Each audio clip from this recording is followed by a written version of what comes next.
ಭದ್ರಾವತಿ ನಗರ ಆಹಾರ ಇಲಾಖೆ ಮುಂದೆ ಧರಣಿ ಕೂರುವಂತ ಪರಿಸ್ಥಿತಿ ಇಡೀ ರಾಜ್ಯದಲ್ಲಿ ಎಲ್ಲೂ ಇಲ್ಲ. ಭದ್ರಾವತಿಯಲ್ಲಿ ಆಗಿರ್ತಕ್ಕಂಥ ಅಕ್ರಮ, ನ್ಯಾಯಬೆಲೆ ಅಂಗಡಿ ಮಾಲೀಕರಿಂದ ಮತ್ತು ಪಡಿತರ ನ್ಯಾಯಬೆಲೆ ಅಂಗಡಿ ಸಂಬಂಧಪಟ್ಟ ಅಧಿಕಾರಿಗಳಿಂದ ಅಕ್ರಮ ಭ್ರಷ್ಟಾಚಾರ ನಡೀತಿರ್ತಕ್ಕಂಥದ್ದು ದಿನನಿತ್ಯ ನಡೀತಿದೆ. ಭದ್ರಾವತಿನಲ್ಲಿ ಲಕ್ಷಾಂತರ ರೂಪಾಯಿ ಎತ್ತುವಳಿ ಮಾಡಿ ಅಧಿಕಾರಿಗಳು ಹಂಚ್ಕೊತಾರೆ ಅಂತ ಹೇಳಿ ಸಾರ್ವಜನಿಕರು ಮಾಡ್ತಾರೆ. 423 ಚೀಲ ಅಕ್ಕಿ ಗೋದಾಮಿನಿಂದ ಬಂತು. ಗೋದಾಮಿನಿಂದ ರಂಗಪ್ಪ ಸರ್ಕಲ್ ಬರೋಷ್ಟೊತ್ತಿಗೆ 83 ಚೀಲ ಅಕ್ಕಿ ಕಡಿಮೆ ಆಗಿದೆ.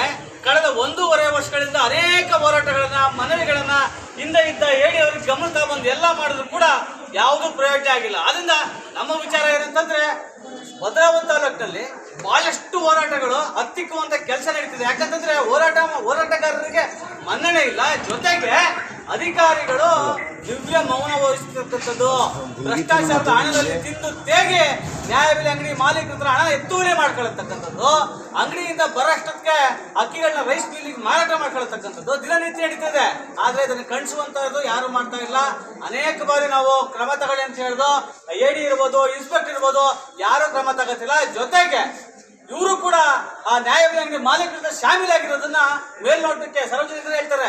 ಇದು ನ್ಯಾಯಬೆಲೆ ಏನು AD ಅವರ ಕಚೇರಿ ಆಗಿಲ್ಲ, ಇಲ್ಲಿ ದಂಧೆ ನಡೀತದೆ. ಇಲ್ಲಿ ಸರ್ ಒಂದು 20-25 ಜನ ನ್ಯಾಯಬೆಲೆ ಅಂಗಡಿ ಭ್ರಷ್ಟ ಮಾಲೀಕರು ಬಂದು ಇಲ್ಲಿ ಸೇರ್ಕೊಂಡು ಇವ್ರದ್ದು ಲೆಕ್ಕಾಚಾರ, ಲೇವಾದೇವಿ, ಯಾರಿಗೆ ಎಷ್ಟು ಕೊಡಬೇಕು, ಅಕ್ಕಿ ಎಷ್ಟು ಕಡಿಮೆ ತಂದಿದೆ, ಎಷ್ಟು ಕೊಡಬೇಕು ಅಕ್ಕಿ ರೈಸ್ ಮಿಲ್ಗಳಿಗೆ, ಇದು ಮಾತುಕತೆ ನಡೀತೆ. ಬಿಟ್ರೆ ಇಲ್ಲಿ ಯಾವುದೋ ರೀತಿಯ ಪಡಿತರನ ಸರಿಯಾದ ರೀತಿ ಹಂಚಿಕೆ ಆಗ್ತಕ್ಕಂಥದ್ದು ಇಲ್ಲಿ ನಡೀತಿಲ್ಲ. ಜೊತೆಗೆ ನಾವು ಹೇಳ್ತಿರೋದು 83 ಚೀಲ ಅಕ್ಕಿ ಗೋಡನ್ ಮ್ಯಾನೇಜರ್ಗೆ ಮತ್ತು ಟೆಂಡರ್ದಾರರಿಗೆ ಇಬ್ರು ಮೇಲೆ FIR ಮಾಡಬೇಕು. FIR ಮಾಡಿಲ್ಲ ಅಂದ್ರೆ ಮುಂದಿನ ದಿನಗಳಲ್ಲಿ ಯಾವುದೇ ಕಾರಣಕ್ಕೂ ನೀವು ಮುಖ್ಯಮಂತ್ರಿ ಬರ್ಲಿ, ಇನ್ನೊಬ್ರು ಬರ್ಲಿ ನಮ್ಮ ತಾಲೂಕಿಗೆ ಅವತ್ತು ಬಂದಾಗ ನಿಮ್ ವಿರುದ್ಧ ಕಪ್ಪು ಬೋರ್ಡ್ ತೋರಿಸಿ ನಿಮ್ಮ ಸಸ್ಪೆಂಡ್ ಮಾಡ್ಲಿಕ್ಕೆ ನಮ್ಮ ಕೈಲಿ ಏನ್ ಶಕ್ತಿ ಇದೆ ಸಾರ್ವಜನಿಕರೆಲ್ಲ ಸೇರಿ ನಾವು ಮಾಡುವಂತ ಕೆಲಸವನ್ನ ಮಾಡ್ತೇವೆ. ನೀವು ಇಲ್ಲಿ ಎತ್ತುವಳಿ ಕೆಲಸ ಮಾಡ್ತಾ ಇದ್ದೀರಾ ಅಂತ ಹೇಳಿ ಸಾರ್ವಜನಿಕರು ಹೇಳ್ತಾ ಇದ್ದಾರೆ, ನಾನೆಲ್ಲ ಇದು ಸಾರ್ವಜನಿಕರು ಹೇಳ್ತಿರ್ತಕ್ಕಂಥದ್ದು. ಜೊತೆಗೆ ಇವತ್ತು ಗ್ಯಾಸ್ ಏಜೆನ್ಸಿ ಅವರು ಇವತ್ತು ಬಡವರು ಇರ್ತಕ್ಕಂಥ ಜಾಗದಲ್ಲಿ ಜನಾಪುರ, ಪಿಂಟು ಶೆಡ್, ಉತ್ತ ಕಾಲೋನಿ, ಜಿಂಕ್ ಲೈನ್ ಈ ಭಾಗದಲ್ಲಿ ಅನೇಕ ಬಡವರು ಇದ್ದಾರೆ. ನೀವು 50 ರೂಪಾಯಿ ಗ್ಯಾಸ್ ಮಾಲೀಕರು 50 ರೂಪಾಯಿನ ಮೂಲ ಬೆಲೆಗಿಂತ ಜಾಸ್ತಿ ತಗೋತಿರ್ತಕ್ಕಂಥದ್ದು ಅನೇಕ ಘಟನೆಗಳು ವಿಡಿಯೋ ಸಾಕ್ಷಿ ಸಮೇತ ತೋರಿಸಿದ್ರು ಕೂಡ ಅಧಿಕಾರಿಗಳು ಯಾವುದೇ ಕ್ರಮ ತಗೋತಾ ಇಲ್ಲ.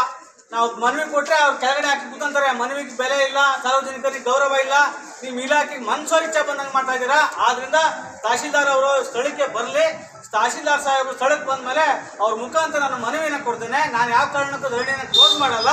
ಎಲ್ಲಿ ತನಕ ಆಗುತ್ತೆ ಅಲ್ಲಿ ತನಕ ಧರಣಿಗೆ ಅಂತೀನಿ. ಇದು ರಾಜ್ಯ ಮಟ್ಟಕ್ಕೆ ಹೋಗುವಂತ ಕೆಲಸ ಆಗ್ಬೇಕು. ಇದು ಭದ್ರಾವತಿ ಮಾತ್ರ ಅಲ್ಲ, ಇಡೀ ರಾಜ್ಯಕ್ಕೆ ಹೋಗುತ್ತೆ. ಯಾಕಂತಂದ್ರೆ ಭದ್ರಾವತಿಲಿ ಇರ್ತಕ್ಕಂಥ ಅಧಿಕಾರಿಗಳು ನ್ಯಾಯಬೆಲೆ ಅಂಗಡಿಗೆ ಸಂಬಂಧಪಟ್ಟಂಗೆ, ಆಹಾರ ಇಲಾಖೆಗೆ ಸಂಬಂಧಪಟ್ಟಂಗೆ ಬಹಳಷ್ಟು ಭ್ರಷ್ಟಾಚಾರ ನಡೀತಾ ಇದೆ. ಬಹಳ ಲಕ್ಷಾಂತರ ರೂಪಾಯಿ ಭ್ರಷ್ಟಾಚಾರ ನಡೀತಿದೆ. ಈ ಭ್ರಷ್ಟಾಚಾರನ ಇವತ್ತಿಗೆ ನಿಲ್ಲಿಸಬೇಕು. ಸಾರ್ವಜನಿಕರಿಗೆ ಅನ್ಯಾಯ ಆಗ್ತಿರೋದನ್ನ ಖಂಡಿಸ್ತಾ ನಾನು ಹೋರಾಟವನ್ನು ಶಾಂತಿಯುತವಾಗಿ ಮಾಡ್ತೇನೆ ಅಂತಕ್ಕಂಥ ಮಾತನ್ನು ಹೇಳಕ್ ಬಯಸ್ತೇನೆ. ಶಶಿಕುಮಾರ್ ಗೌಡ, ಸಾಮಾಜಿಕ ಹೋರಾಟಗಾರ, ಭದ್ರಾವತಿ.